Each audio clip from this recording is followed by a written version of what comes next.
একদিকে যখন বিজেপির কর্মী সমর্থকরা তারা সকাল থেকে নেমে পড়ছেন বন্ধকে সর্বাত্মকভাবে সফল করার জন্য, অন্যদিকে কাকভোর থেকে পুলিশ মোতায়েন রয়েছে।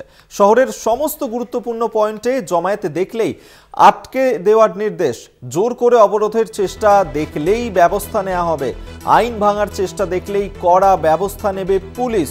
ছবি দেখাচ্ছি, কিছুক্ষণ আগে শ্যামবাজারেও যেখানে বিজেপির তরফ থেকে অবরোধ করা হয়েছিল, সেই সময় সেই অবরোধ হঠাৎই পুলিশ সক্রিয় ভূমিকা নেয় এবং সেখান থেকে বিজেপির কর্মী সমর্থকদেরকে সরিয়ে দেওয়া হয়, প্রিজন ভ্যানে তুলে নিয়ে চলে যাওয়া হয়। কাকভোর থেকেই পুলিশ মোতায়েন রয়েছে শহরের সমস্ত গুরুত্বপূর্ণ পয়েন্টে।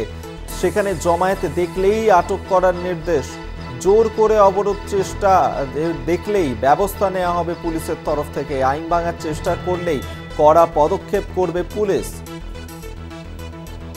আমরা এই নিয়েই কথা বলবো। রিয়া মাঝি আমাদের সঙ্গে টেলিফোনে রয়েছেন প্রতিনিধি। রিয়া, বিভিন্ন জায়গাতেই বিজেপির কর্মী সমর্থকরা পথে নেমেছেন, অশান্তির ছবি ধরা পড়ছে, কতটা কড়া পদক্ষেপ নিচ্ছে আজ সকাল থেকে পুলিশ?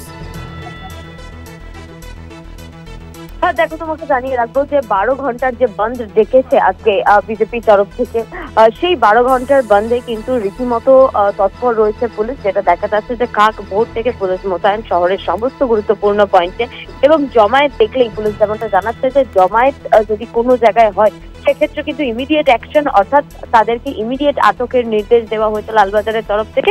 এবং পাশাপাশি তোমাকে জানাবো যে জোর করে যদি কেউ অবরোধ করতে চায় বা কোনো পাবলিক ভেহিকেল তারা আটকাতে চায় বা কাউকে যদি তারা অবস্ট্যাকল তৈরি করে বিজেপির তরফ থেকে, সেক্ষেত্রে কিন্তু ইমিডিয়েট অ্যাকশন নেওয়া হবে। এবং ল অ্যান্ড অর্ডার যদি ব্রেক করে সেক্ষেত্রে সেই চেষ্টা করলে কিন্তু কড়া পদক্ষেপ নেওয়া হবে লালবাজারের তরফে, এমনই কিন্তু জানানো হচ্ছে। ধন্যবাদ তোমায় রিয়া মাঝি, টেলিফোনে ছিলেন প্রতিনিধি।